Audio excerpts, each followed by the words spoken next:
109 riders assembled to start the penultimate day of the Friends Life Tour of Britain, the longest stage in the race this year, taking the competitors from Camberley down to Brighton, a distance of 141 miles.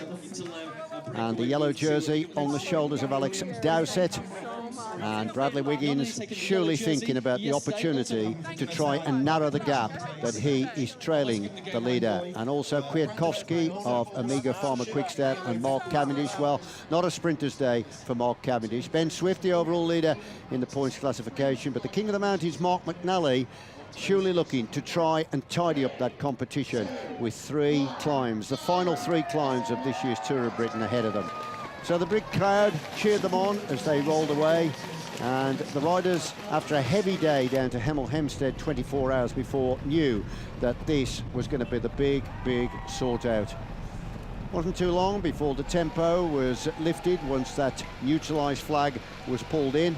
Riders anxious to try and distance themselves off the front. 1 or 2 little early breaks forming. Velo Sure riders near the front, and Mark McNally, the Skoda King of the Mountains, vigilant, watching riders trying to go clear. He was obviously thinking about that first ascent of Beachy Head. But it was BMC that was sending riders down the road in the early stages, trying to establish a move. And the rest of the field, pretty vigilant. Also there was Dylan Van Baal of the Garmin Sharp team. Van Baal, who started the day 1 minute and 25 seconds behind, was full of riding, and a little group formed off the front. It began to fracture in the peloton as they were reeled back in, but once again it was Van Baal that went clear, along with Ignatius Konovalovas of MTN Quebecer. They was the instigators of a move that eventually saw 5 riders go clear.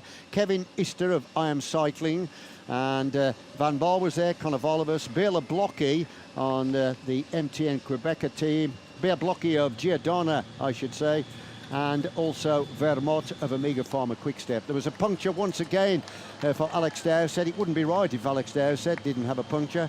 That's about the 3rd that I can remember in the race. As they got to the first sprint at Horsham, it was Dylan Van Baal that rode through over the line to pick up a useful 3-second bonus. Remember, it started the day 125 behind the yellow jersey at 114.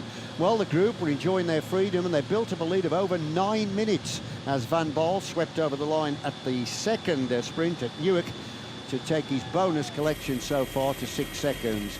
Behind, the peloton was starting to lift the tempo and then cut away at the advantage that the 5 riders had established.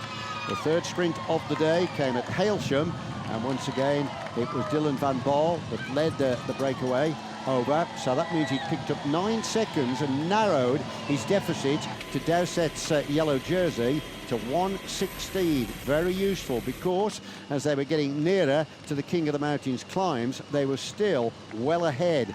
Van Baal doing himself a power of good. Now, as they got to the top of the first of the King of the Mountains climbs, and that was at Beachy Head, Mark McNally here on the front swept over to pick up the 1 point available, and that meant that he was then in an unassailable position. So the first winner of a classification on this year's tour, Mark McNally, winner of the Skoda King of the Mountains. And it was here that we had the wave from Bela Blocky as he was dropped by the leading group.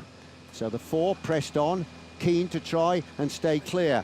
And as they got towards the foot slopes of Ditchling Beacon, Vermont decided it was time for him to take off. He was obviously thinking about the stage victory, and it was here, of course, that Alex Dowsett was really being put to the sword. The overall leader under severe pressure to try and stay within striking distance of his nearest contemporaries, and going away from him at this stage was Kwiatkowski and Bradley Wiggins.